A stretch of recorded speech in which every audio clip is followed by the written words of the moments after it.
ಅಂತಂದ್ರೆ MLA ಆಗ್ಬೇಕಂದ್ರೆ ಹಣ ಬಲ ಇರಬೇಕು, ಬಲ ಇರಬೇಕು, ಮಾತು ಇರಬೇಕು ಎನ್ನುವಂತ ಮಾತಿದೆ. ಆದ್ರೆ ಭಾಗೀರಥಿ ಮೇಡಮ್ ಅವರಿಗೆ ಅದು ಯಾವುದು ಕೂಡ ಇಲ್ಲ.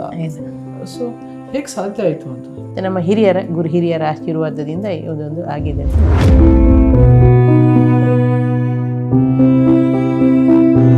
ನಾನು ಶಾಲೆ ಬಿಟ್ಟು ಸೊಪ್ಪು ಕೆಲಸಕ್ಕೆ ಹೋಗ್ತಿದ್ದೆ, ಗದ್ದೆ ಕೆಲಸ, ನಾಟಿ ಕೆಲಸ, ಅದು ಮಣ್ಣು ಹೊರುವಂಥದ್ದು, ತೋಟಕ್ಕೆ ಇದೆಲ್ಲ ಮಾಡಿದೆ. ನಾನು ಸ್ಕೂಲ್ ಬಿಡಿಸ್ಕೊಂಡು ಬಂದು ಇಲ್ಲಿ ಚುನಾವಣೆಗೆ ನಿಲ್ಲಿಸಿದೆ, ತಾಲೂಕ್ ಪಂಚಾಯತ್ ಚುನಾವಣೆಗೆ. ಯಾರು ಮ್ಯಾಮ್ ತಮಗೆ ಸ್ಫೂರ್ತಿ? ನಮ್ಮ ಮನೆಯವರೇ ಸ್ಫೂರ್ತಿ ನಮಗೆ. ಅಪ್ಪ ಅಮ್ಮನೇ. ನಮ್ಮ ಅಕ್ಕನು ಬೀಡಿ ಕಟ್ತಿದ್ರು, ನಾವು ಆಗ ಕಟ್ತಿದ್ದೆವು, ಹಾಗೆ ನಾವು ಬೀಡಿ ಕಟ್ಟಿ.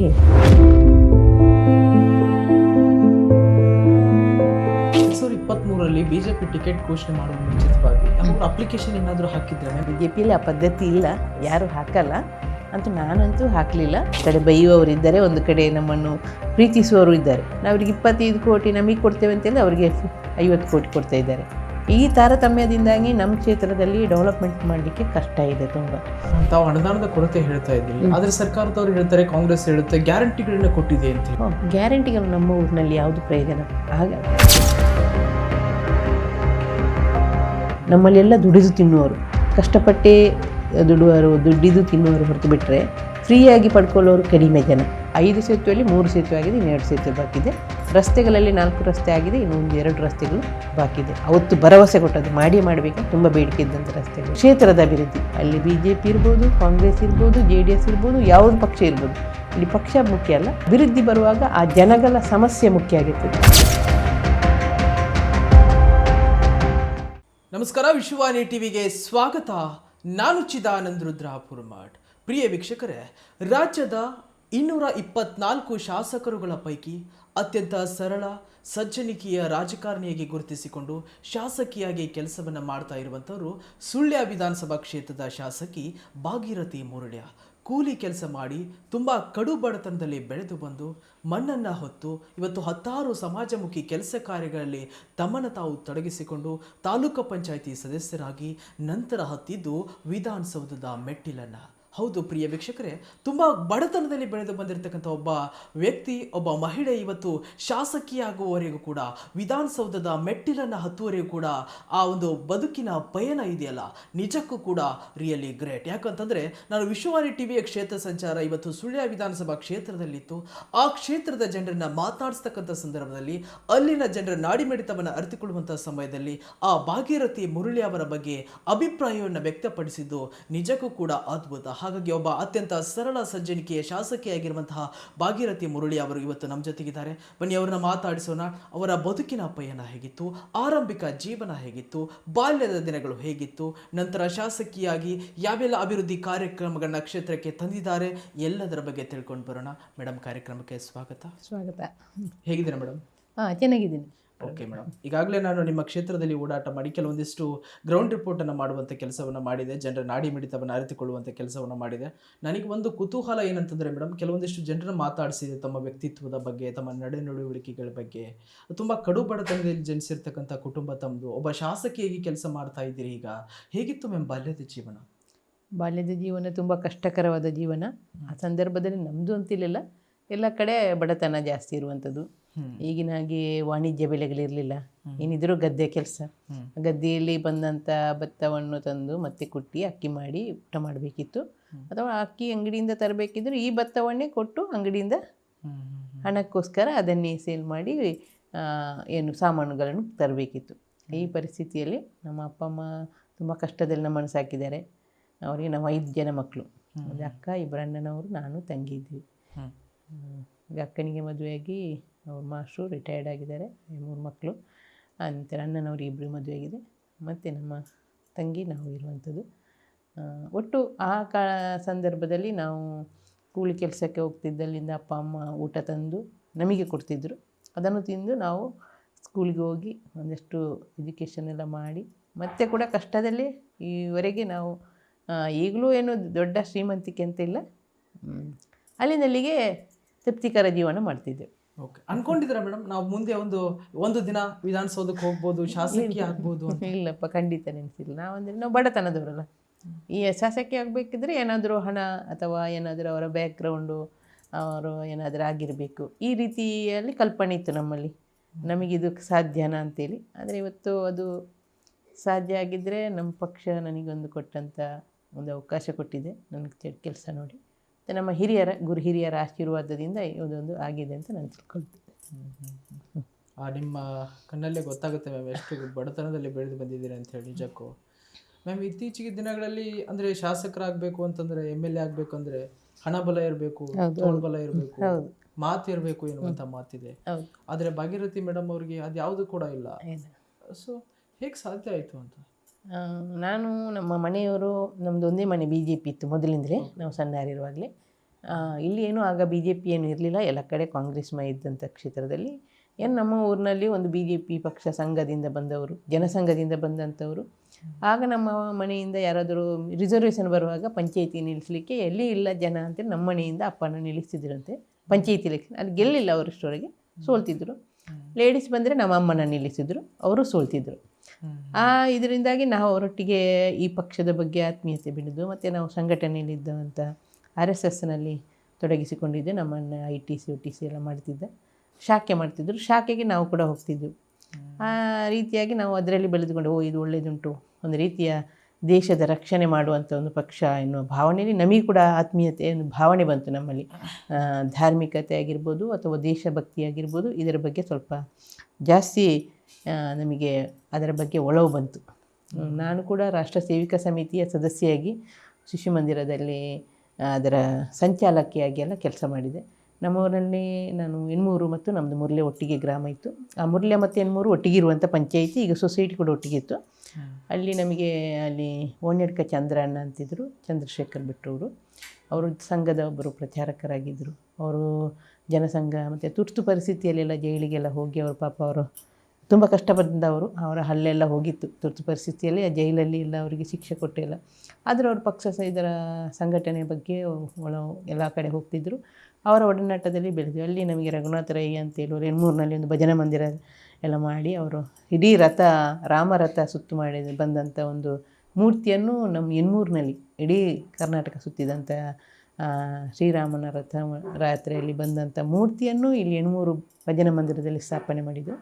ಆಗ ನಾವು ಸಣ್ಣವರಾಗಿದ್ದೆವು. ನಾವು ಅವರೊಟ್ಟಿಗೆ ಹೋಗಿ ನಾವು ಕೂಡ ಈ ಒಂದು ಧಾರ್ಮಿಕತೆಯಲ್ಲಿ ಕೂಡ ಮತ್ತು ಒಂದು ದೇಶಭಕ್ತಿಯಿಂದಾಗಿ ನಾವು ಈ ಪಕ್ಷದ ಕಡೆಗೆ ಜಾಸ್ತಿ ಒಲವನ್ನು ತೊಡ್ಕೊಂಡು ಅದರಲ್ಲಿ ತೊಡಗಿಸಿಕೊಂಡೆವು.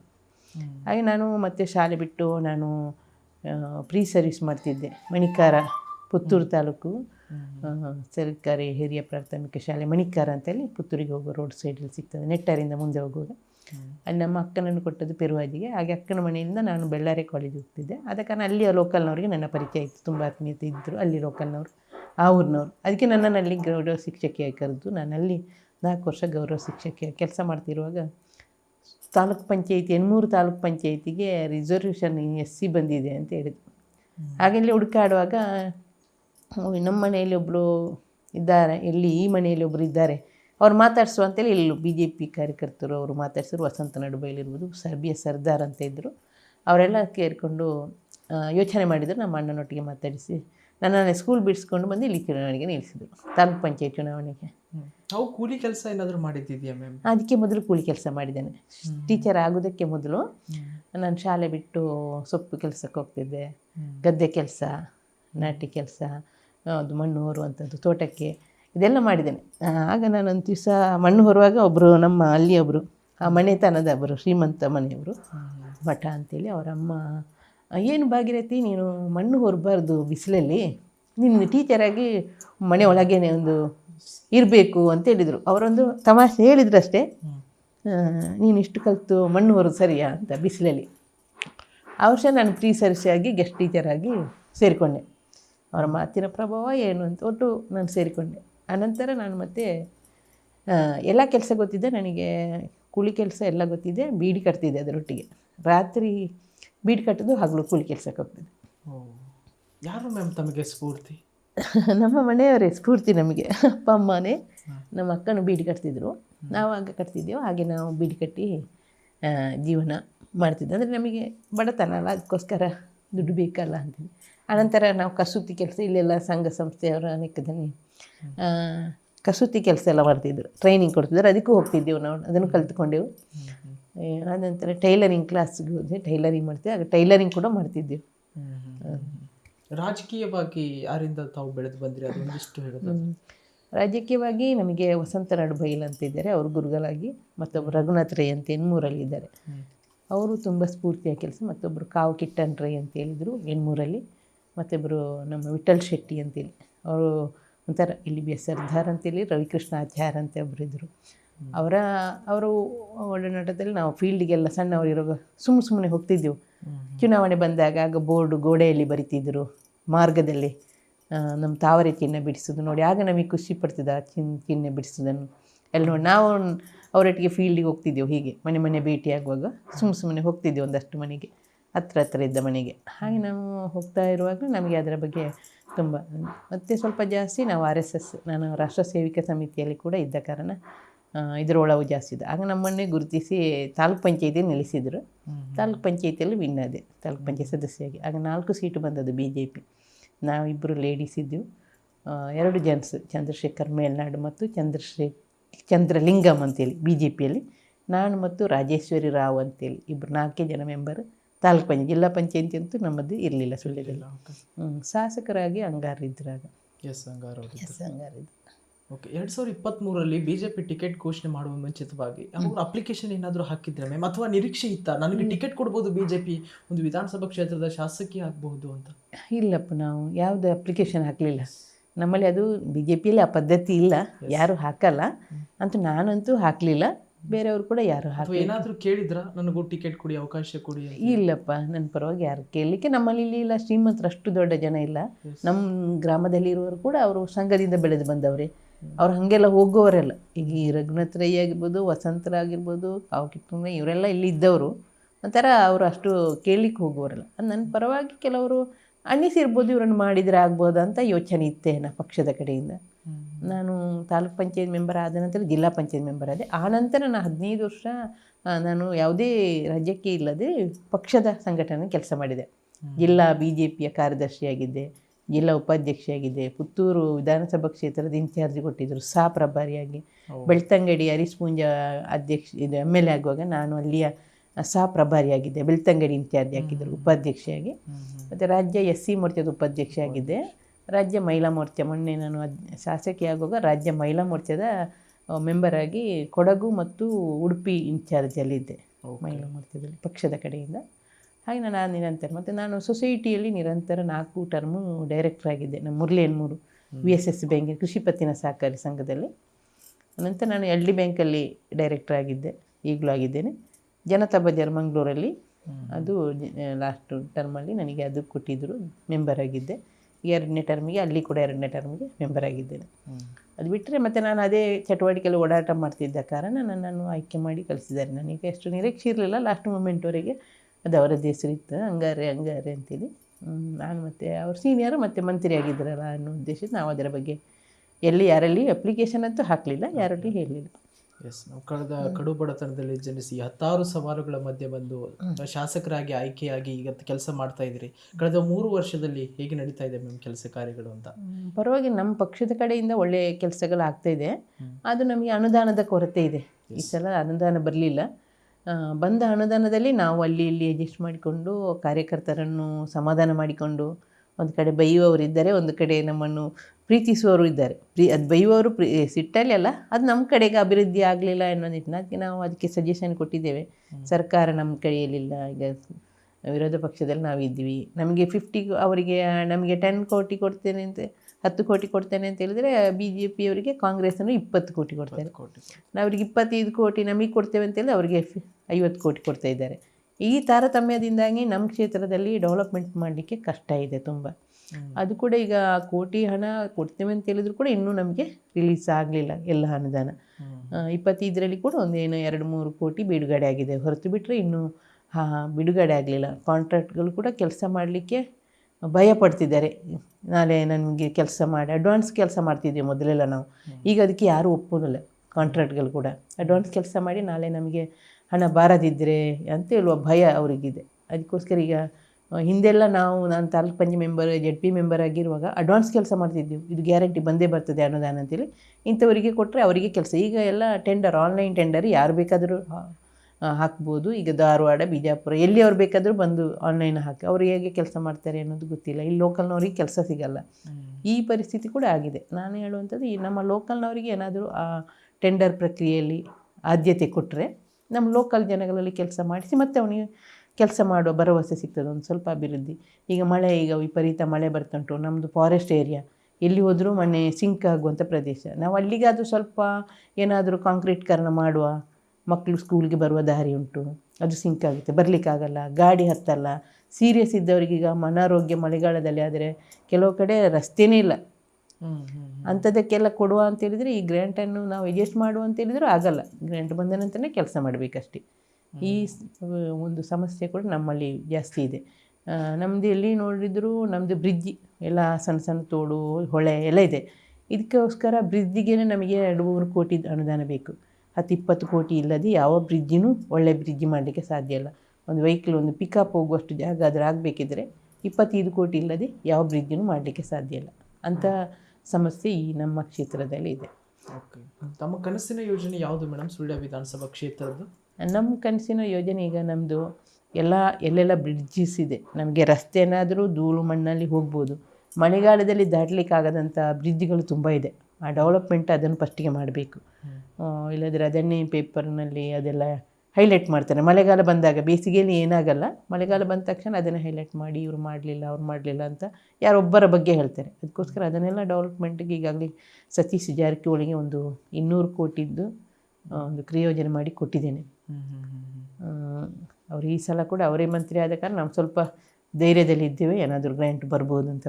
ಅಂದರೆ ಅಲ್ಲಿ ಮಂತ್ರಿ ಚೇಂಜ್ ಆಗದ ಕಾರಣ ಆ ಒಂದು ಲೋಕೋಪಯೋಗಿಯಲ್ಲಿ ಇದ್ದಾರೆ. ಆದ ಕಾರಣ ನಮ್ಮಲ್ಲಿ ಮತ್ತೆ ಹಾಸ್ಪಿಟಲ್ ಎಲ್ಲ ಡೆವಲಪ್ಮೆಂಟ್ ಆಗಬೇಕು. ಅದು ತುಂಬ ಕಷ್ಟ ಇದೆ ನಮ್ಮಲ್ಲಿ. ಡಾಕ್ಟರ್ಸ್ ಇಲ್ಲ ಎಲ್ಲಿ ಹಾಸ್ಪಿಟ್ಲಲ್ಲಿ, ನೈಟಿಗೆ ಬೇಕಾದ ಡಾಕ್ಟರ್ಸ್ ಇಲ್ಲ. ಈ ರೀತಿಯಾಗಿ ತುಂಬ ಅಧಿಕಾರಿಗಳು, ತಾಲೂಕು ಪಂಚಾಯತಿ ಉಂಟು, ಅಲ್ಲಿ ಎಲ್ಲ ಅಧಿಕಾರಿಗಳಿಲ್ಲ, ಪಿ ಡಿ ಒಗಳು ಸರಿ ಇಲ್ಲ, ಪಂಚಾಯತ್ಗಳಲ್ಲಿ ಪಿ ಡಿ ಒಗಳಿಲ್ಲ. ನಾವು 4-5 ಒಬ್ಬ ಪಿ ಡಿ ಒನನ್ನು 4-5 ಕಡೆ ಪಂಚಾಯತಿಗೆ ಹಾಕಿ ಅವನು ಅಲ್ಲಿ ಇಲ್ಲ, ಇಲ್ಲಿ ಇಲ್ಲ, ಎಲ್ಲಿ ಕೆಲಸ ಆಗಲ್ಲ. ಇದು ಒಂದು ನಮಗೆ ಪ್ರಾಬ್ಲಮ್ ಇದೆ. ಬರೀ ನಮ್ಮದು ಮಾತ್ರ ಅಲ್ಲ. ನಾನೀಗ ಶಾಸಕಿ ಆದ ನಂತರ ಗ್ರಾಮ ಪಂಚಾಯತಿ ಮೊನ್ನೆ ಮುಗಿದು ಇಲೆಕ್ಷನ್ ಆಗಲಿಲ್ಲ, ಜಡ್ ಪಿ ಇಲೆಕ್ಷನ್ ಆಗಲಿಲ್ಲ. ನಮ್ಮ ಕ್ಷೇತ್ರದಲ್ಲಿ ಈಗ ಸುಳ್ಯದಲ್ಲಿ ನಗರ ಪಂಚಾಯತಿನೂ ಇಲ್ಲ. ಎಲ್ಲ ನಮ್ಮ ಮೇಲೇ ಬರ್ತಾಯಿದೆ. ಎಲ್ಲ ಸಮಸ್ಯೆಗಳಿಗೆ ನಾವೇ ಸ್ಪಂದಿಸಬೇಕಾಗಿದೆ. MLA ಕಡೆಗೆ ಬರ್ತದೆ. ಸಣ್ಣ ಪುಟ್ಟ ಕೆಲಸಕ್ಕೂ ನಮಗೆ ಫೋನ್ ಮಾಡ್ತಾರೆ. ಇಲ್ಲದ್ರೆ ಅಲ್ಲಿ ಅವರಷ್ಟು ಒಂದು ಕೆಲಸವನ್ನು ಮಾಡ್ತಿದ್ದರು.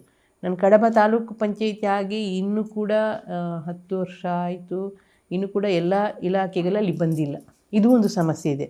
ಬರೀ ರೆವಿನ್ಯೂ ಡಿಪಾರ್ಟ್ಮೆಂಟ್ ಮತ್ತು ತಾಲೂಕು ಪಂಚಾಯತಿ ಬಂದಿದೆ. ಇದು ಬಿಟ್ಟರೆ ಮತ್ತೆಲ್ಲ ಇನ್ನು ಇಲಾಖೆಗಳು ಅಲ್ಲಿ ಆಗಬೇಕಷ್ಟೇ. ತೋಟಗಾರಿಕೆ ಇಲಾಖೆ ಇರ್ಬೋದು, ಕೃಷಿ ಇಲಾಖೆ ಆಗಿರ್ಬೋದು, ಶಿಕ್ಷಣ ಇಲಾಖೆ ಎಲ್ಲವೂ ಅಲ್ಲಿಗೆ ಬರಬೇಕಷ್ಟೇ. ತಾಲೂಕು ಹೆಡ್ ಕ್ವಾರ್ಟರ್ ಅಂತ ಬರಲಿಲ್ಲ. ಅದು ಒಂದು ನನಗೆ 2 ತಾಲೂಕಿದ್ದ ಕಾರಣ, ನನ್ನ ಏರಿಯಾ ದೊಡ್ಡ ಏರಿಯಾ ಆದ ಕಾರಣ ನಮಗೆ ಒಂದು ಓಡಾಟ ಮಾಡಲಿಕ್ಕೇ ಒಂದು ದಿವಸದಲ್ಲಿ ಸಾಧ್ಯ ಇಲ್ಲ. ಒಂದು ಗ್ರಾಮ ಸುತ್ತಲಿಕ್ಕೇ ಒಂದು ದಿನದಲ್ಲಿ ಆಗಲಿಕ್ಕಿಲ್ಲ, ಒಂದು ಕಾನ್ಸ್ಟಿಟ್ಯೂನ್ಸಿ. ಹಾಗೆ ನಮ್ಮ ಈ ಪರಿಸ್ಥಿತಿಯಲ್ಲಿ ನಮಗೆ ಅಭಿವೃದ್ಧಿ ಮಾಡಲಿಕ್ಕೆ ಬಂದ ಹಣದಲ್ಲಿ ಈಗ ಒಂದಷ್ಟು ಮಾಡ್ತಿದ್ದೇವೆ. ಮೇಡಮ್, ತಮ್ಮ ಪ್ರದೇಶ ಪ್ರವಾಸೋದ್ಯಮಕ್ಕೆ ಹೆಚ್ಚಿನ ಜನರು ಈ ಕಡೆ ಬರ್ತಾರೆ. ದಟ್ಟ ಅರಣ್ಯ ಇರುವಂಥ ಪ್ರದೇಶ, ಬೆಟ್ಟ ಗುಡ್ಡಗಳು ಇರುವಂಥ ಪ್ರದೇಶ. ಪ್ರವಾಸೋದ್ಯಮಕ್ಕೆ ಏನು ಕನಸನ್ನು ಇಟ್ಕೊಂಡು ಕುಂತಿದ್ದೀರಿ? ಏನು ಪ್ರಾಜೆಕ್ಟ್ ಬೇಕು ತಮ್ಮ ಕ್ಷೇತ್ರಕ್ಕೆ ಅಂತ?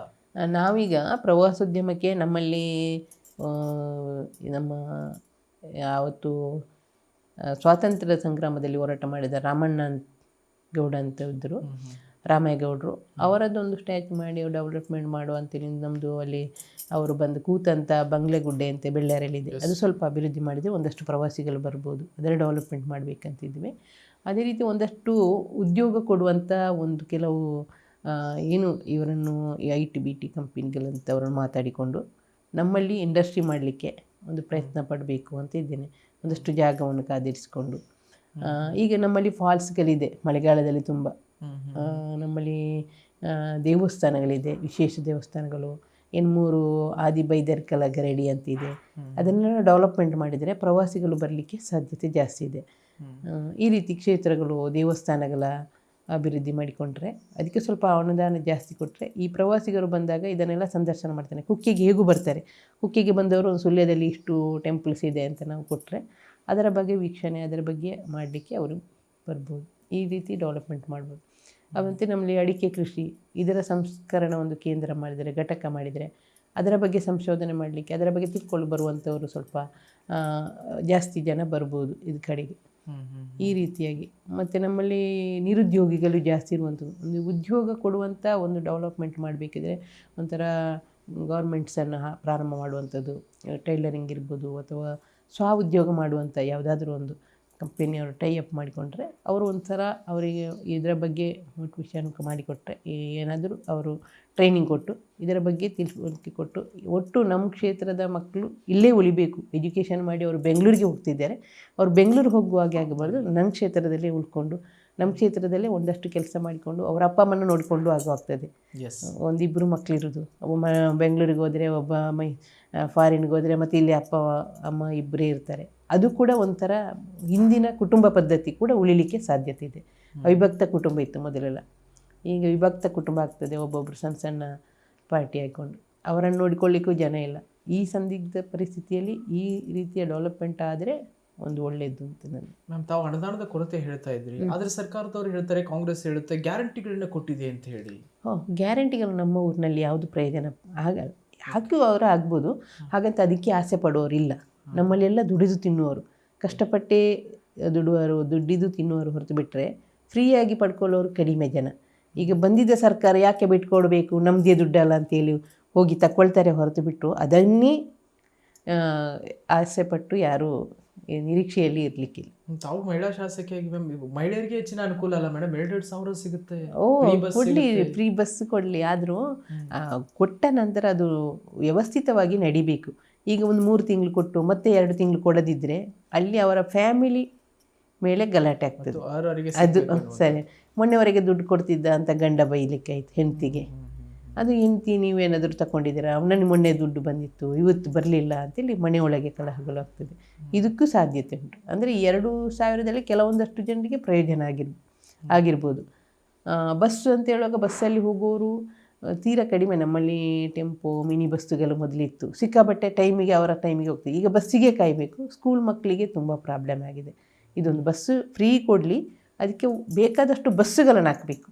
ಇದು ಪ್ರಾಬ್ಲಮ್. ನಮ್ಮ ಇಂಟೀರಿಯಲ್ಲಿದ್ದು ಈಗ ಬಸ್ಸೇ ಇಲ್ಲ, ಸ್ಕೂಲ್ ಮಕ್ಕಳಿಗೆ ಬಸ್ಸಿಲ್ಲ. ನನಗೆ ಯಾವಾಗಲೂ ಫೋನ್ ಬರುವಂಥದ್ದು, ಇವತ್ತು ಬಸ್ಸು ಬಂದಿಲ್ಲ, ಮಕ್ಕಳು ಇಲ್ಲಿ ಕಾಯ್ತಿದ್ದಾರೆ, ಸಂಜೆ ಬಸ್ಸು ಬಂದಿಲ್ಲ, ಮಕ್ಕಳು ಕಾಯ್ತಿದ್ದಾರೆ. ನಮಗೆ ಅಂದರೆ ಫಾರೆಸ್ಟ್ ಏರಿಯಾದಲ್ಲಿ ಹೋಗಬೇಕು, ಹೆಣ್ಮಕ್ಳು ನಡ್ಕೊಂಡು ಹೋಗುವಾಗ ಅಥವಾ ರಾತ್ರಿ ಇದೇನೋ ಪ್ರಾಣಿಗಳು, ಆನೆ ಬರುವಂಥ ಈ ಪ್ರದೇಶ ನಮ್ಮದು. ಕಾಡು ಹಂದಿ, ಕಾಡು ಕೋಣ ಇದೆಲ್ಲ ಇರುವಂಥ ಪ್ರದೇಶ. ಈ ಭಯದಲ್ಲಿ ಕೂಡ ಜನಗಳಿದ್ದಾರೆ. ಒಂದು ಕಡೆ ಫ್ರೀ ಅಂತ ಹೇಳಿದರು, ಒಂದು ಕಡೆ ಬಸ್ಸಿನ ಸಮಸ್ಯೆ ಇದೆ. ಇದನ್ನು ನಿಭಾಯಿಸಿಕೊಂಡು ಹೋದರೆ ಪರವಾಗಿಲ್ಲ. ಅದು ಸರ್ಕಾರದ ಕೊಡುವಂಥ ಸವಲತ್ತನ್ನು ಅವರು ಘೋಷಣೆ ಮಾಡಿದರೆ ಅದನ್ನು ಅನುಷ್ಠಾನಕ್ಕೆ ತರಲೇಬೇಕು, ಇಲ್ಲದೆ ಜನಗಳು ಹೋರಾಟ ಮಾಡ್ತಾರೆ. ಪಕ್ಷ ಸಂಘಟನೆ ಹೇಗಿದೆ ಮೇಡಮ್ ಕ್ಷೇತ್ರದಾದ್ಯಂತ? ಪಕ್ಷ ಸಂಘಟನೆ ಪರವಾಗಿಲ್ಲ. ನಾವು ಒಟ್ಟು ನಮ್ಮ ಕ್ಷೇತ್ರದಲ್ಲಿ ಹಾಗಂತ ಏನು ಪ್ರಾಬ್ಲಮ್ ಇಲ್ಲ. ನಮ್ಮ ಹಿಂದಿನಿಂದ ಸಂಘಟನೆಯಿಂದ ಬೆಳೆದು ಬಂದ ಕ್ಷೇತ್ರ ಆದ ಕಾರಣ ಒಂದೊಂದು ಮನೆಯಲ್ಲಿ ಕೂಡ RSS ಟ್ರೈನಿಂಗ್ ಆಗದ, ITC ಆಗದ ಮಕ್ಕಳು ಈ ಮನೆ ಒಂದು ಕೂಡ ಇಲ್ಲ ನಮ್ಮದು. ಇಲ್ಲಿ ಸುಳ್ಯ ವಿಧಾನಸಭಾ ಕ್ಷೇತ್ರದಲ್ಲಿ ಪ್ರತಿ ಮನೆಯ ಒಬ್ಬನಾದರೂ ಆ ಟ್ರೈನಿಂಗ್ ಪಡ್ಕೊಂಡಿರ್ತಾನೆ. ಆದ್ದರಿಂದ ಅವನು ಪಕ್ಷದ ಪರವಾಗಿ ಯಾವತ್ತೂ ಇರ್ತಾನೆ, ಅವನು ಪಕ್ಷ ಸಂಘಟನೆ ಪರವಾಗಿ ಕೆಲಸ ಮಾಡ್ತಾನೆ. ನಾವು ಕೂಡ ಅದರ ಬಗ್ಗೆ ಈಗ SIRನ ಬಗ್ಗೆ ಫೀಲ್ಡ್ ಮಾಡ್ತಿದ್ದೇವೆ. ಮನೆ ಮನೆಗೆ ಹೋಗಿ ನೀವು SIR ಕಡ್ಡಾಯ ಭಾಗವಹಿಸಬೇಕು, ನಿಮ್ಮನ್ನು ಅದರಲ್ಲಿ ಎಂಟ್ರ್ ಮಾಡಿಕೊಳ್ಬೇಕು, ನಾಳೆ ಒಟ್ಟಿಗೆ ಓಟ ಇಲ್ಲ ಅಂತೇಳಿ ನಮ್ಮ ಮನೆಗೆ ವಾಪಸ್ಸು ನೀವು ಗಲಾಟೆ ಮಾಡುವಾಗೆ ಆಗುವೆ, ಈಗಲೇ ನೀವೆಲ್ಲ ನಿಮ್ಮ ಸೇರಿಸಬೇಕು ಅಂತೇಳಿ ನಾವು ಕೂಡ BLAOನ ಜೊತೆಗೆ ನಮ್ಮ ಕಾರ್ಯಕರ್ತರುಗಳನ್ನು ಕೂಡ ಕಳಿಸಿ ಅವರಿಗೆ ಕೆಲವರು ಹೊಸಬ್ರನ್ನ ಹಾಕಿರ್ತಾರೆ, ಅವ್ರಿಗೆ ದಾರಿ ಗೊತ್ತಿರಲ್ಲ. ನಮ್ಮಲ್ಲಿಂದ ಅಂಗನವಾಡಿ ಟೀಚರ್ ಮದುವೆಯಾಗಿ ಬಂದವರು, ಅವರಿಗೆಲ್ಲ ಪರಿಚಯ ಇಲ್ಲ. ಇವರ ಜೊತೆಗೆಲ್ಲ ನಾವು ಅವರೊಟ್ಟಿಗೆ ಹೋಗಿ ಕೆಲಸವನ್ನು ಮಾಡ್ತಿದ್ದೆ. ಒಟ್ಟು ಸಂಘಟನೆ ಒಟ್ಟಿಗೆ ಗಟ್ಟಿಯಾಗಿ ಕೆಲಸ ಮಾಡ್ತಿದ್ದೆ. ಓಕೆ, ಭಾಗ್ಯರಥಿ ಮುರಳಿ ಅವರು ಅತ್ಯಂತ ಮಾತು ಕಡಿಮೆ ಕೆಲಸ ಜಾಸ್ತಿ ಎನ್ನುವಂಥ ನಿಟ್ಟಿನಲ್ಲಿ ತಮ್ಮದೇ ಆಗಿರ್ತಕ್ಕಂತಹ ಕೆಲಸ ಕಾರ್ಯಗಳನ್ನ ಮಾಡ್ತಾ ಬರ್ತಾ ಇದ್ದೀರಿ. ಮುಂದಿನ 2028ರ ಚುನಾವಣೆಯಲ್ಲಿ ಕೂಡ ತಾವೇ ಸ್ಪರ್ಧೆ ಮಾಡೋದು ಖಚಿತ ಮೇಡಮ್? ಇಲ್ಲ, ಬಂದು ಪಕ್ಷ ಮತ್ತು ಸಂಘಟನೆ ಅವರು ಹೇಗೆ ಹೇಳ್ತಾರೆ ಹಾಗೆ. ಏನು ಸೂಚನೆ ಕೊಟ್ಟಿದ್ದಾರೆ ಮೇಡಮ್ ರಾಜ್ಯಾಧ್ಯಕ್ಷರು? ಪಕ್ಷ ಸಂಘಟನೆ ಆಗಲಿ ಬೇರೆ ಬೇರೆ ವಿಚಾರಗಳ ಕುರಿತು ಮೀಟಿಂಗ್ ಮಾಡಿದಾಗ, ಸಭೆ ಮಾಡಿದಾಗ ಏನು ಇನ್ಸ್ಟ್ರಕ್ಷನ್ ಬಂದಿದೆ ಕೆಲವೊಂದಿಷ್ಟು ಬದಲಾವಣೆಗಳ ಬಗ್ಗೆ ಅಂತ? ಏನೇನು ನಮ್ಮದು ಇಲ್ಲಿ ನಿರಂತರ ಚಟುವಟಿಕೆಯಲ್ಲಿ ಇದ್ದ ಕಾರಣ ಏನೆಲ್ಲ ರಾಜ್ಯದಿಂದ ಏನೆಲ್ಲ ವಿಚಾರಗಳು ಹೇಳ್ತಾರೆ ಅದನ್ನು ಆ ಸಮಯಕ್ಕೆ ಸರಿಯಾಗಿ ನಾವು ಕಾರ್ಯಗತಗೊಳಿಸ್ತಿದ್ದೇವೆ. ಮೀಟಿಂಗ್ ಮಾಡೋದಾಗಲಿ, ಪಕ್ಷ ಸಂಘಟನೆ ಬಗ್ಗೆ ನಾವು ಹೆಚ್ಚು ಜನಗಳನ್ನು ಭೇಟಿಯಾಗುವಂಥದ್ದು, ಕಾಲೋನಿ ಭೇಟಿಯಾಗುವಂಥದ್ದು, ಮತ್ತು ನಮ್ಮ ಬೂತ್ಗಳು ಮಹಾಶಕ್ತಿ ಕೇಂದ್ರ ಅಂತಿದೆ, ಆ ಶಕ್ತಿ ಕೇಂದ್ರ ಸೇರಿ ಅಲ್ಲಿಯ ಜನಗಳಲ್ಲಿ ಏನೆಲ್ಲ ಬೇಡಿಕೆಗಳಿದೆ, ನಿಮ್ಮ ಸಮಸ್ಯೆಗಳೇನು, ಅದರ ಬಗ್ಗೆ ಕೂಡ ನಾವು ಅಧ್ಯಕ್ಷರು, ಮಂಡಲದ ಅಧ್ಯಕ್ಷರು, ನಮಗೆ ಒಂದಷ್ಟು ಪದಾಧಿಕಾರಿಗಳಿದ್ದಾರೆ, ಅವರಿಗೆ ನಮಗೆ ಒಂದೊಂದು ಬೂತಿಗೆ ಒಬ್ಬೊಬ್ಬರು ಜವಾಬ್ದಾರಿ ಕೊಟ್ಟಿದ್ದಾರೆ. ಅವ್ರನ್ನ ಆ ಬೂತಿಗೆ ಹೋಗುವಾಗ ಆ ಒಂದು ಗ್ರಾಮಕ್ಕೆ ಹೋಗಿ ಅವರನ್ನು ಇಟ್ಕೊಂಡು ಅಲ್ಲಿಯ ಸಮಗ್ರ ಸಮಸ್ಯೆ ಅಥವಾ ಅದರ ಏನು ಮುಂದೆ ಏನಾಗಬೇಕು ಯೋಜನೆಗಳ ಬಗ್ಗೆ ಕೂಡ ಪಟ್ಟಿಯನ್ನು ತಯಾರು ಮಾಡ್ತಾ ಒಟ್ಟು ಸಂಘಟನೆಯ ಪರವಾಗಿ ಪಕ್ಷವನ್ನು ಬಲಪಡಿಸುವ ನಿಟ್ಟಿನಲ್ಲಿ ಕೆಲಸವನ್ನು ಮಾಡ್ತಿದ್ದೆ. ಈಗ ಇಲ್ಲಿ ನಮ್ಮ ತುಂಬ ವರ್ಷದ ಬೇಡಿಕೆ ಇದ್ದಂತೂ ಒಂದು ಆನೆಮನೆಕಾಯ ಸೇತುವೆದ್ದು ಪೇಪರಲ್ಲಿ ಬಂದಿರ್ಬೋದು. ಅದಕ್ಕೆ ನಾವು 1,75,00,000 ಅನುದಾನ ತಂದು ಈಗಾಗಲೇ ಆ ಸೇತುವೆ ನಿರ್ಮಾಣ ಆಗಿದೆ. ಗುದ್ದಲಿ ಪೂಜೆ ಆಗಿ 6 ತಿಂಗಳಲ್ಲಿ ಸೇತುವೆಯಾಗಿ ಉದ್ಘಾಟನೆ ಕೂಡ ಆಗಿ ಅಲ್ಲಿಯ ಜನಗಳಿಗೆ ಒಂದು ಸುಗಮ ಸಂಚಾರವನ್ನು ಮಾಡುವಂಥ ಕೆಲಸ ನಮ್ಮಿಂದಾಗಿದೆ. ಈಗಲೇ ಬಂದ ಅನುದಾನದ ಜಾಸ್ತಿ ಅನುದಾನದ ನಾನು ರಿಕ್ಷಾ ಸ್ಟ್ಯಾಂಡ್ಗಳಿಗೆ ಹೈಯೆಸ್ಟ್ ಕೊಟ್ಟಿದ್ದೇನೆ. ನಮ್ಮ ಕಡೆ ನಮ್ಮ ಮನೆ ಎದುರೇ ಫಸ್ಟ್ ರಿಕ್ಷಾ ಸ್ಟ್ಯಾಂಡ್, ಮತ್ತೊಂದು ಟೆಂಪಲ್ಗೆ ಪ್ರಥಮ ಅನುದಾನದಲ್ಲಿ ಆ ಯೋಜನೆಗಳನ್ನು ಹಾಕಿದ್ದೇನೆ. ಕ್ಷೇತ್ರದ ಧಾರ್ಮಿಕ ಕ್ಷೇತ್ರಗಳಿಗೆ ಮತ್ತು ಸರ್ಕಾರದಿಂದ ಬೇರೆ ಇಲಾಖೆಗಳಿಗೆ ಡೆವಲಪ್ಮೆಂಟಿಗೆ ಅದೇ ಆದಂಥ ಅನುದಾನ ಬರ್ತಿದೆ. ಈಗಾಗಲೇ ಸ್ಪೆಷಲ್ ಗ್ರ್ಯಾಂಟಾಗಿ ಒಂದು 50 ಕೋಟಿಯಷ್ಟು ಅನುದಾನವನ್ನು ಸ್ಪೆಷಲ್ ಗ್ರ್ಯಾಂಟಾಗಿ ಬೇಡಿಕೆ ಮೇರೆಗೆ ತಂದು ಅಭಿವೃದ್ಧಿಯನ್ನು ಈ ಭಾಗದಲ್ಲಿ ಮಾಡಲಿಕ್ಕೆ ಪ್ರಯತ್ನ ಪಡ್ತಾರೆ. ಅದರಲ್ಲಿ ಬೇಡಿಕೆಗೆ ಕೊಟ್ಟಿದ್ದಾರೆ, ಕೆಲವೊಂದು ಗ್ರ್ಯಾಂಟ್ ಬರಲಿಕ್ಕೆ ಬಾಕಿ ಇದೆ. ಅದರಲ್ಲಿ ಹೆಚ್ಚಿನ ಸೇತುವೆಗಳನ್ನೇ ನಿರ್ಮಾಣ ಮಾಡಿಕೊಂಡಿದ್ದೀವಿ. ಒಟ್ಟು ನಾನು ZP ಮೆಂಬರ್ ಆಗಿರುವಾಗಲೂ ನನ್ನ ಕ್ಷೇತ್ರ ಜಾಲ್ಸೂರು ಕ್ಷೇತ್ರ ಆಗಿತ್ತು. ಒಳ್ಳೆಯ ಅಭಿವೃದ್ಧಿ ಕೆಲಸ ಆಗಿ ಅಲ್ಲಿ ಇರುವ ಬ್ರಿಡ್ಜ್ಗಳಿರ್ಬೋದು, ಆಗಿನ ಇದರಲ್ಲಿ ಬ್ರಿಡ್ಜ್ಗಳನ್ನು ತುಂಬ ಮಾಡಿದೆ. ಆ ಭಾಗದ ಜನರಿಗೆ ಈಗಲೂ ನನ್ನಲ್ಲಿ ಆ ಹಿಂದೆ ಇದ್ದಂಥ 15 ವರ್ಷಕ್ಕೆ ಇದು ಮೊದಲು ಇದ್ದಂಥ ಪ್ರೀತಿ ಈಗಲೂ ಆಗಿದೆ. ಹೋದ ತಕ್ಷಣ ಒಂಥರ ಆತ್ಮೀಯರಾಗಿರ್ತಾರೆ. ಒಟ್ಟು ನನ್ನ ಕ್ಷೇತ್ರದ ಜನಗಳು ಕೂಡ ಒಳ್ಳೆಯ ಜನಗಳು, ಒಳ್ಳೆಯ ಬುದ್ಧಿವಂತರು ಮತ್ತು ಪಕ್ಷದ ಸಂಘಟನೆಯಲ್ಲಿ ತಮ್ಮನ್ನು ತೊಡಗಿಸಿಕೊಂಡು ಇದ್ದವರು. ಪಕ್ಷಾತೀತವಾಗಿ ಕೂಡ ಕೆಲವರು ನನಗೆ ಆತ್ಮೀಯವಾಗಿ ನನ್ನೊಟ್ಟಿಗೆ ಸಹಕಾರ ಕೊಡ್ತಾಯಿದ್ದಾರೆ, ಈಗಲೂ ಕೊಡ್ತಿದ್ದಾರೆ, ಮುಂದೆ ಕೂಡ ನನ್ನ ಪಕ್ಷಕ್ಕೆ ಒಂದಷ್ಟು ಸಹಕಾರವನ್ನು ಕೊಟ್ಟಿದ್ದಾರೆ. ಅಂದರೆ ಎಲ್ಲರೊಟ್ಟಿಗೆ ನಾನು ಯೋಜನಾ ಸಂಯುಕ್ತ ಮಂಡಳಿಯಲ್ಲಿದ್ದೆ, ಅದರಲ್ಲಿ ಅಧ್ಯಕ್ಷೆಯಾಗಿ ರಾಜ್ಯ ಮಟ್ಟದ ಯೋಜನಾ ಮೇಳ 3 ದಿನದ ರಾಜ್ಯ ಮಟ್ಟದ ಯೋಜನಾ ಮೇಳ ಆಗಿದೆ.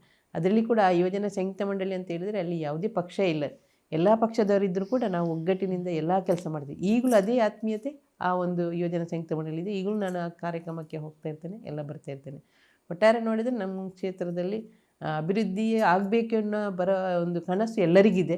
ಆದರೆ ಅನುದಾನದ ಕೊರತೆಯಿಂದಾಗಿ ಒಂದಷ್ಟು ಉಳಿದಿದೆ. ಇನ್ನು ಮುಂದೆಗೆ ನಾನು ಇನ್ನು 2 ವರ್ಷ ಬರ್ತಿಲ್ಲ. ಆ 2 ವರ್ಷದಲ್ಲಿ ಏನೆಲ್ಲ ಸಾಧನೆ ಮಾಡಲಿಕ್ಕೆ ಸಾಧ್ಯತೆ ಅಷ್ಟು ಅನುದಾನವನ್ನು ತರಿಸುವಂಥ ಕೆಲಸಕ್ಕೆ ಖಂಡಿತ ನನ್ನ ಪಕ್ಷದ ಜೊತೆಗೆ ಸೇರಿಕೊಂಡು ನಾನು ಕೆಲಸವನ್ನು ಮಾಡ್ತಿದ್ದೇನೆ. ನನ್ನ ಬೆಂಬಲವಾಗಿ ನನಗೆ ಈಗಿರುವ ಸರ್ಕಾರ ನನಗೆ ಸಹಕಾರ ಕೊಡಬೇಕು ಅಂತ ನಿಮ್ಮ ಈ ಮುಖಾಂತರ ನಾನು ಕೂಡ ಹೇಳ್ಕೊಳ್ತೇನೆ. ಅಂದರೆ ನನ್ನ ವೈಯಕ್ತಿಕ ಅಲ್ಲ, ಇದು ನನ್ನ ಕ್ಷೇತ್ರದ ಅಭಿವೃದ್ಧಿ. ಅಲ್ಲಿ BJP ಇರ್ಬೋದು, ಕಾಂಗ್ರೆಸ್ ಇರ್ಬೋದು, JDS ಇರ್ಬೋದು, ಯಾವುದು ಪಕ್ಷ ಇರ್ಬೋದು, ಅಲ್ಲಿ ಪಕ್ಷ ಮುಖ್ಯ ಅಲ್ಲ. ಅಭಿವೃದ್ಧಿ ಬರುವಾಗ ಆ ಜನಗಳ ಸಮಸ್ಯೆ ಮುಖ್ಯ ಆಗಿರ್ತದೆ. ಆ ಸಮಸ್ಯೆಯನ್ನು ನೋಡಿಕೊಂಡು ಇನ್ನಷ್ಟು ಅನುದಾನವನ್ನು ಕೊಡಿಸುವಂಥ ಕೆಲಸ ಕೂಡ ನಿಮ್ಮ ಮುಖಾಂತರ ಆಗಲಿ ಅಂತೇಳಿ ಈ ಮುಖಾಂತರ ಹೇಳಿ. ಈಗಾಗಲೇ ನಾನು ಚುನಾವಣೆಗೆ ನಿಂತಾಗ ನನಗೆ ಟಿಕೆಟ್ ಸಿಕ್ಕಿತ್ತು, ಖುಷಿ. ಆ ಸಂದರ್ಭದಲ್ಲಿ ನನ್ನೊಟ್ಟಿಗೆ ನನ್ನ ಪಕ್ಷದ ಹಿರಿಯರು ಮತ್ತು ನನ್ನ ಪಕ್ಷದ ನಾಯಕರು ನನ್ನೊಟ್ಟಿಗೆ ಬರುವಾಗ ಕೆಲವೊಂದು ಆಶ್ವಾಸನೆ ಕೊಟ್ಟಿದ್ದೇನೆ. ಅದರಲ್ಲಿ ಒಂದು 5 ಸೇತುವೆ ಬೇಡಿಕೆ ಇತ್ತು. 5 ಸೇತುವೆಯಲ್ಲಿ 3 ಸೇತುವೆ ಈಗಾಗಲೇ ಆಗಿದೆ. ಇನ್ನು 2 ಸೇತುವೆಗೆ ಗ್ರ್ಯಾಂಟ್ ಬಂದಾಗಿದೆ, ಇನ್ನು ಕೆಲಸ ಪ್ರೊಸೆಸ್ ಆಗಬೇಕು. ಮತ್ತೊಂದಷ್ಟು ಅರಮನೆಕಾಯ ಹೇಳಿದೆ, ಮತ್ತೊಂದು ಕುಜುಂಬಾರ್ ಸೇತುವೆ ಅಂತೇಳಿ ಒಂದು 5 ಸೇತುವೆಗಳು. ರಸ್ತೆ ಕೂಡ ಹಾಗೆ ಒಂದಷ್ಟು ನಮ್ಮ ಅರಂತೋಡು ನಮ್ಮ ಅರಂತೋಡಿಯಿಂದ ಮರ್ಕಂಜ ರಸ್ತೆ ಹೋಗುವಂಥ ಒಂದು ರಸ್ತೆ, ಅದು ಬೈಪಾಸ್ ರಸ್ತೆ, ಅದಕ್ಕೂ ಕೂಡ ಮಿನಿಸ್ಟ್ರು ಬಂದಿದ್ದಾರೆ, ಅದಕ್ಕೂ ಗ್ರ್ಯಾಂಟ್ ಆಗಬೇಕು, ಅದು ಕೂಡ ಪ್ರೊಸೆಸ್ಸಲ್ಲಿದೆ. ಒಟ್ಟು ನಮ್ಮ ಬಡ್ಡಡ್ಕ ರಸ್ತೆ, ಆಲೇಟಿ ಬಡ್ಡಡ್ಕ ರಸ್ತೆಗೆ ಈಗಾಗಲೇ 7 ಕೋಟಿ ಬಿಡುಗಡೆ ಆಗಿದೆ. ಮತ್ತೊಂದು ನಮ್ಮದು ಮಂಡ್ಯಕೋಲಲ್ಲಿ ಒಂದು ಸೇತುವೆ ಇದೆ, ಆ ಸೇತುವೆ ಕೂಡ 20 ಕೋಟಿ ಅನುದಾನ ಬಿಡುಗಡೆ ಈಗಾಗಲೇ ಆಗಿದೆ. ಅಂದರೆ ಸ್ಪೆಷಲ್ ಗ್ರ್ಯಾಂಟ್ ನಾವು ಯೋಚನೆ ಮಾಡೋದರಲ್ಲಿ ಎಲ್ಲ ಕೆಲಸ ಸಾಧಾರಣ ಆಗಿದೆ, ಇನ್ನು ಒಂದಷ್ಟು ಕೆಲಸಗಳು ಮಾತ್ರ ಬಾಕಿ ಇದೆ. ಅಂದರೆ ನಾವು ಭರವಸೆ ಕೊಟ್ಟದ್ರಲ್ಲಿ ತುಂಬ ಮೈನ್ ನಾನು ಹೇಳಿದಾಗಲೇ ಸೇತುವೆಗಳಿಗೆ ಜಾಸ್ತಿ ಬೇಡಿಕೆ ಇರುವಂಥದ್ದು. ಇದರಲ್ಲಿ ಆ 5 ಸೇತುವೆಯಲ್ಲಿ 3 ಸೇತುವೆ ಆಗಿದೆ, ಇನ್ನು 2 ಸೇತುವೆ ಬಾಕಿ ಇದೆ. ರಸ್ತೆಗಳಲ್ಲಿ 4 ರಸ್ತೆ ಆಗಿದೆ, ಇನ್ನು ಒಂದು 2 ರಸ್ತೆಗಳು ಬಾಕಿ ಇದೆ. ಅವತ್ತು ಭರವಸೆ ಕೊಟ್ಟದ್ದು ಮಾಡಬೇಕಂತ ತುಂಬ ಬೇಡಿಕೆ ಇದ್ದಂಥ ರಸ್ತೆಗಳಲ್ಲಿ. ಒಟ್ಟು ಸಮಗ್ರ ಅಭಿವೃದ್ಧಿ ದೃಷ್ಟಿಯಿಂದ ನಾನು ಮಾತ್ರ ಚಿಂತನೆ ಮಾಡಿದ್ರೆ ನನ್ನ ಪಕ್ಷ ಕೂಡ ಇದಕ್ಕೆ ತುಂಬ ಚಿಂತನೆ ಮಾಡ್ತಾ ಕೆಲಸವನ್ನು ಮಾಡ್ತಿದ್ದೆ. ಕೊಟ್ಟ ಭರವಸೆಯನ್ನು ಈಡೇರಿಸಿದ್ದೀನಿ, ಅದೊಂದು ನನಗೆ ತೃಪ್ತಿ ಇದೆ. ಒಂದು ವೇಳೆ ತಾವೇ ನಿಲ್ಲಿ ಅಂತಂದರೆ ನಿಲ್ಲಿಕ್ಕೆ ರೆಡಿನಾ ತಾವು? ನಿಲ್ಲಿ ಅಂತ ಹೇಳಿದರೆ ನೋಡುವ ನೆಕ್ಸ್ಟಿಗೆ. Okay ma'am, thank you ma'am, thank you so much. ಇಷ್ಟೊತ್ತು ವಿಶ್ವವಾಣಿ ಟಿವಿಯೊಂದಿಗೆ ಮಾತನಾಡಿದ್ದಕ್ಕಾಗಿ. ಮತ್ತೊಂದಿಷ್ಟು ಕೆಲಸ ಕಾರ್ಯಗಳು ಸಾಗಲಿ, ಸುಳ್ಯ ವಿಧಾನಸಭಾ ಕ್ಷೇತ್ರ ತಮ್ಮಿಂದ ಮತ್ತಷ್ಟು ಅಭಿವೃದ್ಧಿ ಕಾಣಲಿ ಎಂಬ ಶುಭ ಹಾರೈಸ್ತೇನೆ ಮ್ಯಾಮ್. Thank you. ವೀಕ್ಷಕರೇ, ಇದಿಷ್ಟು ಸುಳ್ಯ ವಿಧಾನಸಭಾ ಕ್ಷೇತ್ರದ ಶಾಸಕಿಯಾಗಿರುವಂತಹ ಭಾಗೀರಥಿ ಮುರಳಿ ಅವರ ಮಾತುಗಳು. ಮತ್ತೊಂದಿಷ್ಟು ವೈವಿಧ್ಯಮಯ ಸುದ್ದಿಗಳಿಗಾಗಿ ನೋಡ್ತಾ ಇರಿ ವಿಶ್ವವಾಣಿ ಟಿವಿ. ನಮಸ್ಕಾರ.